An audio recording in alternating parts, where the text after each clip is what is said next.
कि भैया वृंदावन में एक रसिक शिरोमणि स्वामी श्री हरदास जी हैं जिन्होंने बादशाह अकबर को अपना चेला बना लिया और फिर यहाँ के प्रभाव के कारण दुनिया यहाँ भीड़ लगावेगी और वृंदावन में इतनी भीड़ रह जाएगी, अयोग्य लोग भी आकर के वृंदावन के रस में भंग करेंगे। तो स्वामी जी ने अकबर से कही, तू हमारे चेलो बनना चाहे तो हमारी एक बात मान मुल्का, वो दिल्ली चलो जा और वहीं से वृंदावन की सेवा करते रहे। यहाँ के बंदरन के काजे, यहाँ के ब्रजवासिन के काजे, यहाँ के वृक्ष वल्लरी कुंजन के काजे, वहीं से सेवा करते रहे। यही हमारी आज्ञा है, यहाँ मत रुके तू। तब अकबर बोला, मैं आपको देखे बिना नहीं रह सकता। तब किसी ने कही, बोले आप पे तो बड़े बड़े चित्रकार हैं, चित्र बनवा लो स्वामी जी का। तब सबसे पहला चित्र अकबर ने बनवाया। तो स्वामी जी का चित्र आज भी हम सब लोग देखते हैं, उसी ने निर्माण कराया और ले गया और जहां बैठ करके वो अपना नित्य क्रम करता था वहां स्वामी जी का चित्र लगा रहता, नित्य दिखता था। तो आचार्यों के तो रूप में इतना प्रभाव है कि उनको कुछ करने की आवश्यकता नहीं, उससे खींचे चले जाते लोग। लेकिन दुनिया इसको प्रभाव समझती है, वो प्रभाव नहीं।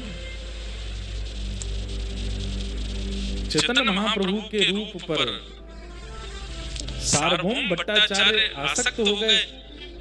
ये बात जब यहाँ अमर और संतोष ने सुनी बंगाल में, उनके मन में भाव आया कि भैया ये नाम ही इतनी शीतलता दे रहा है चित्त में, इनका दर्शन कितना शीतल होगा। अब श्री कृष्ण चैतन्य महाप्रभु नाम बोलते ही मन में भाव उत्पन्न हो जाते हैं, मन में मानो जैसे प्रेम नृत्य करने लगता है। हिलोर नाम मात्र, स्वामी श्री हरदास जी महाराज नाम लेते ही चित्त में निधिवन राज का दर्शन होने लगता है। वृंदावन कुंज बिहारी आ जाते हैं, वृंदावन की तलेटी आ जाती है, सुंदर सुंदर निकुंज वन आ जाते हैं। श्री हितरवंश महाप्रभु नाम लेते ही श्री राधा वल्लभ जी सहरा पहने हुए खड़े हैं, अपने आप चित्त में आ जाते हैं। आज भी इतने भयावह है, कलिकाल में भी आचार्यों का नाम इतना काम कर रहा है। उस काल में जब वे थे क्या प्रभाव होता होगा। रूप सनातन गोस्वामी आपस में बात करने लगे, अमर और संतोष, जरा दोबारा बोलिए तो नाम। बोले कृष्ण चैतन्य महाप्रभु। आहा कितना शीतल लगता है, कितना अच्छा लगता है भैया। ये नाम कितना मधुर है, ये नाम इतना मधुर है तो इनका दर्शन कितना मधुर होगा, इनकी वाणी कितनी अच्छी होगी। जब इनके सामने हम बैठेंगे और ये बोलेंगे उस समय क्या होगा हमारा।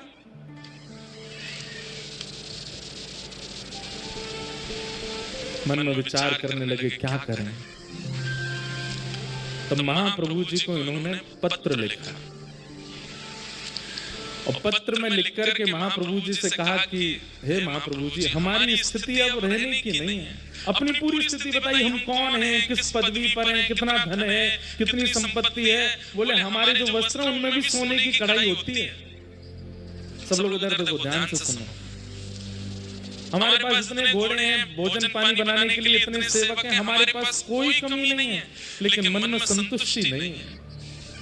जब नाम सुनते हैं, कहीं सत्संग हो रहा है, ये बात सुनते हैं तो नेत्र भर आते हैं। लेकिन क्या बताएं, इतने श्रेष्ठ बन गए हैं कि अब सब त्यागना हमारे लिए मुश्किल हो रहा है। लेकिन मन में आपका नाम जब से आया तब से मन में भाव आ रहा है कि यदि आप आज्ञा कर दोगे तो सब छोड़ के चले जाएंगे। महाप्रभु जी को पत्र लिखा, आप